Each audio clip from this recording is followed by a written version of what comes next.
យើងនៅ5នាទីម៉ោង11ឬម៉ោង10បាទហើយ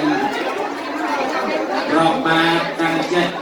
ស្ងៀមស្ងាត់ជាទីបំផុតបាទពីព្រោះពេលដែលយើងរកបានយើងនឹករលឹកមុនដែលយើងកំពុងធ្វើកំពុងរកបាននឹងដល់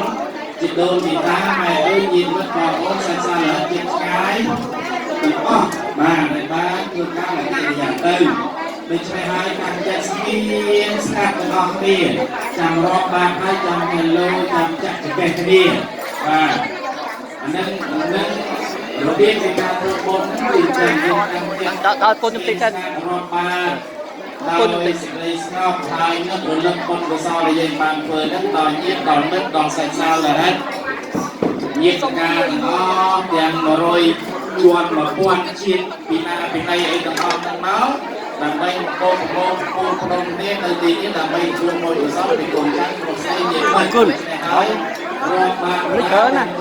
ហើយសូមឲ្យមេតារាប់បន្តិចបាទពួកយើងនឹងដល់ច្រើនដែរបាទច្រើនថ្ងៃនេះបងប្អូនបងសាច់ញាតិមិត្តយើងចូលរួមបានច្រើនហើយសូមឲ្យដែរបាទទៅហប់ឡើងឈ្មោះហើយ